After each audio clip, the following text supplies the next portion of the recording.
मनात काहीतरी करण्याची जिद्द असली की कठीण असे काही नसते। 21व्या शतकाकडे आपण झेप घेत बसतेवेळी जाणीव होते की आपण काहीतरी चुकत असल्याची। डिजिटल प्रगती होत असताना आपणच आपली संस्कृती विसरत अधोगतीकडे वाटचाल करत आहोत की काय असे वाटते। आपण काय चुकतो हा संदेश घेऊन तुळजापूरचा एक धैर्यवेडा तरुण समाज प्रबोधन करत आहे।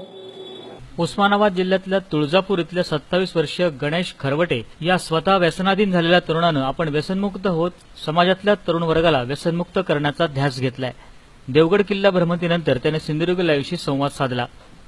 तर माझं प्रमुख कारण सायकलीवरती फिरण्याचं कारण आहे की मी असे एक बोर्ड लावले की जनतेला म्हणजे समाजाला एक संदेश द्यायचा आहे मला की आज छत्रपती शिवाजी महाराजांनी 350हून अधिक किल्ले आपल्या ताब्यामध्ये घेतले। तर आज 350 किल्ले सुरक्षित आहेत का? तर ह्या प्रत्येक किल्ल्यांवरती जर गेला तर प्रत्येक किल्ल्यांवरती तुम्हाला दारूचं प्रमाण किंवा एक लो पॉईंट झालेला आढळून येईल। छत्रपती शिवाजी महाराजांनी जो इतिहास आपल्याला देऊन गेलेत, जी देणगी दिलेली आहे, आज त्याचा आपण वापर कुठं तर विसरत चालला आहोत। तर हे आपण परत एकदा जनजागृती करण्यासाठी मी सायकल भ्रमंती काढलेली आहे। तर आज आपले गड किल्ले कुठेतरी ढासळा लागलेत, पडा लागलेत।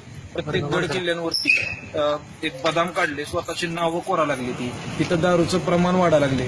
तर ती कुठेतरी थांबवावं ह्या हिशोबाने आपण हे एक बोर्ड लावलेला आहे। दुसरा बोर्ड लावलेला आहे की घेतला शहीदो को सलाम, जे आज आपल्या बाँड्रीवरती जे आपल्याला सुखाने झोप देतात असे शहीद झालेले जे काही मिलिटरी वगैरे आहेत, तर त्यांना एक सलाम म्हणून आपण एक बोर्ड लावलाय। आणि ज्यांना भारतामध्ये राहून भारत माता की जय म्हणायला लाज वाटते अशांनाही भारत माता की जय असा एक शब्द आपण टाकलाय।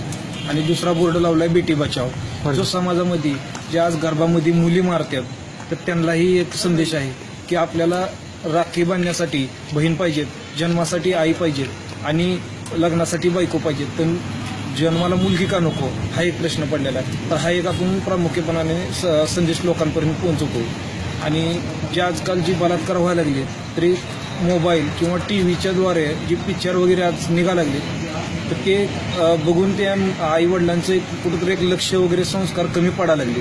तर हा एक संदेश आपण प्रत्येक गावागावामध्ये जाऊन प्रचार करतोय की मुलींना कसं वागलं पाहिजे किंवा त्यांच्या आई वडिलांनी संस्कार कसे दिले पाहिजे आणि जो आज आपला इतिहास जपला पाहिजे।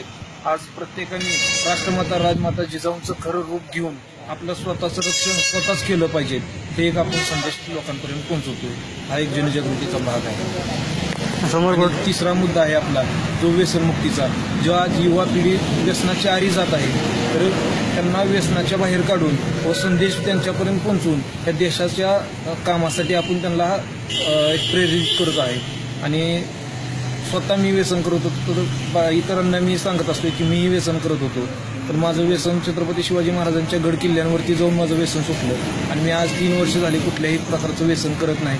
आणि मी जवळपास ह्या मोहिमेला निघाल्यापासून 5 जणांची व्यसन सोडून आलेलो आहे।